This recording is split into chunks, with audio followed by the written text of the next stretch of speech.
Assalamualaikum warahmatullahi wabarakatuh. Selamat pagi. Hari ini kita nak bersama dengan Cikgu Nora lagi untuk belajar sains. Jom kita belajar sedikit bersama Cikgu Nora.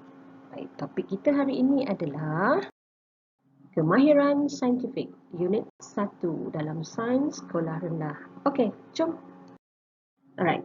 Kemahiran saintifik ini boleh kita pecahkan kepada dua. Satu, kemahiran proses sains. Dan satu lagi, kemahiran manipulatif. Apa dia kemahiran proses sains? Kemahiran proses sains ada 12. Yang pertama, memerhati. Yang kedua, mengelas. Yang ketiga, mengukur dan menggunakan nombor. Yang keempat, membuat inference. Yang kelima, meramal. Keenam, berkomunikasi. 7, menggunakan perhubungan wang dan nombor. 8, mentafsir data. 9, mendefinisi secara operasi. 10, mengawal pemboleh ubah. 11, hipotesis. Dan diakhiri dengan mengeksperimen. Okey, jom. Apa dia memerhati? Mengelas menggunakan nombor. Baik. So, apa dia memerhati? Memerhati ini ialah apabila kamu menggunakan deria kamu. Deria penglihatan, pendengaran, sentuhan, rasa atau bau. Apa tujuannya? Untuk mengumpulkan maklumat tentang objek atau fenomena. Okey, apa pula mengelas?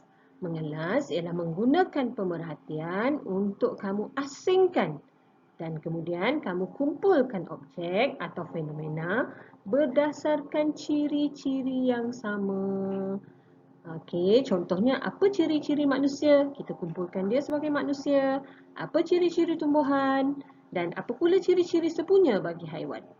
Baik, seterusnya, kita tengok mengukur menggunakan nombor. Ia adalah satu proses apabila kamu membuat pemerhatian secara kuantitatif dengan menggunakan nombor serta alat berunit piawai atau alat yang diseragamkan sebagai unit rujukan. Contohnya pembaris.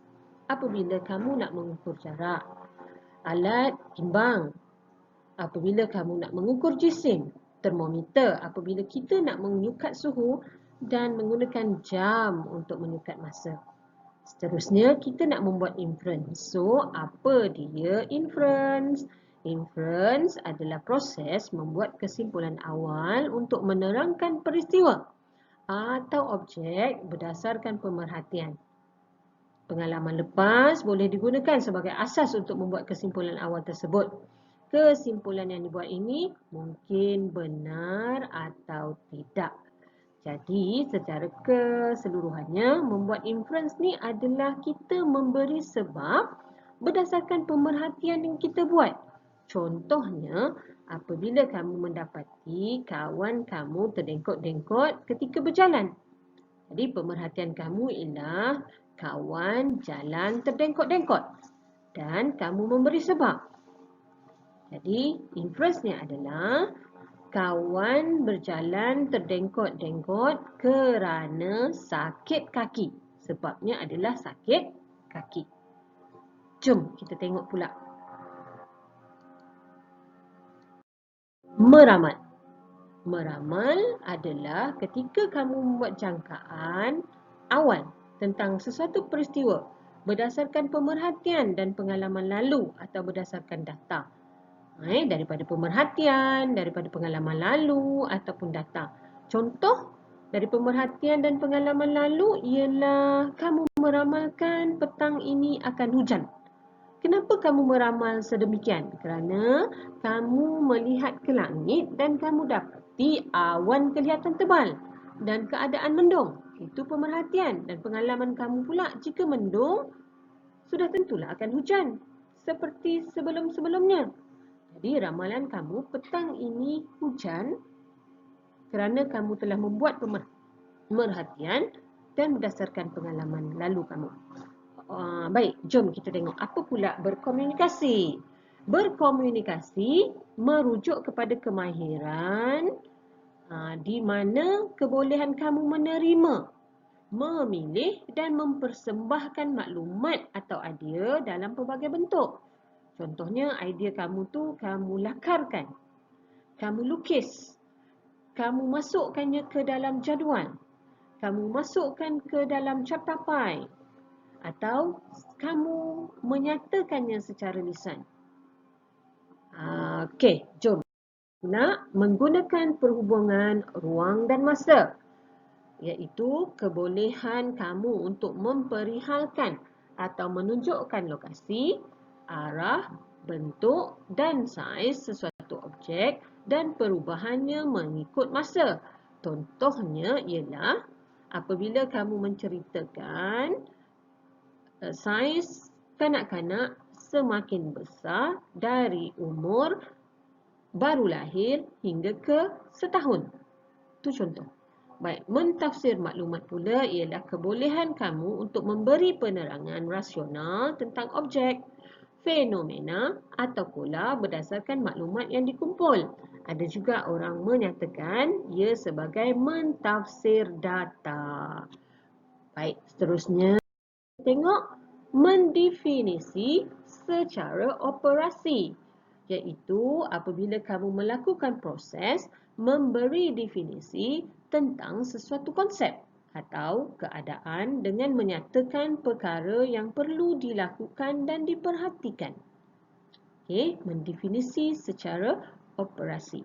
Baik, seterusnya kita tengok mengawal pemboleh ubah. Pemboleh ubah boleh jadi satu faktor.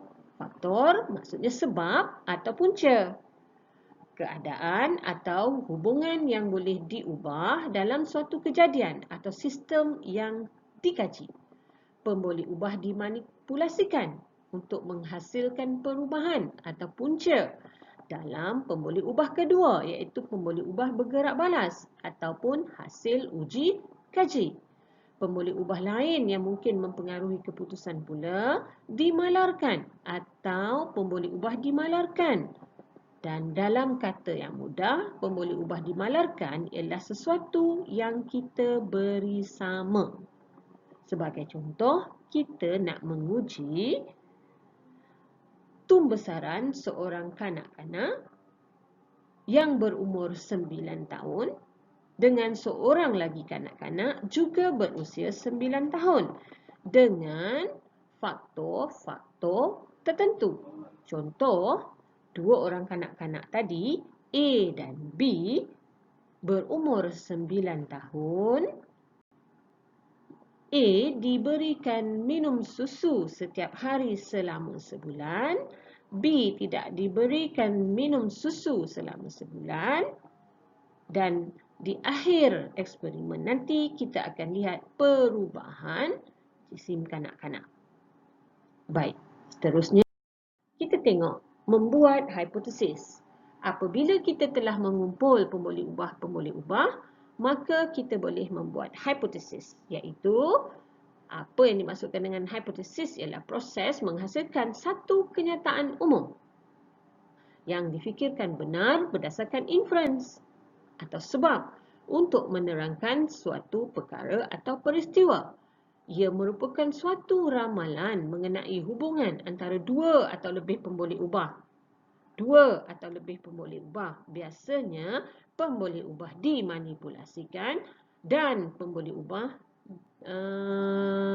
bergerak balas. Dan hipotesis ini boleh diuji untuk membuktikan kesahihannya. So, berdasarkan contoh kita tadi, hipotesis yang kita boleh buat ialah jika murid diberikan susu, maka pertambahan jisimnya akan lebih. Baik. Dan di akhir sekali adalah mengeksperimen.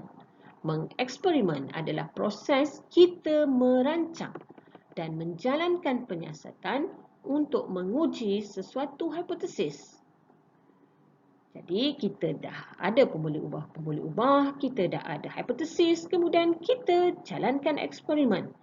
Kita kumpulkan data, kita tafsirkan data atau maklumat yang kita kumpulkan sehingga mendapat rumusan daripada penyiasatan itu.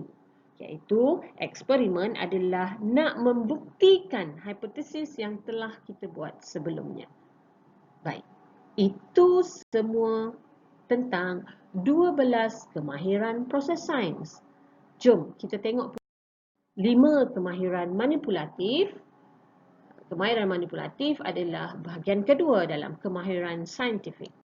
Baik, kemahiran manipulatif terdiri daripada 5 perkara, iaitu tengok pada paparan, ada perkataan yang di-highlightkan dengan warna kuning atau diwarnakan dengan warna kuning. Jadi itu adalah kata kunci yang kita boleh gunakan untuk membantu kita apabila menerangkan tentang kemahiran manipulatif.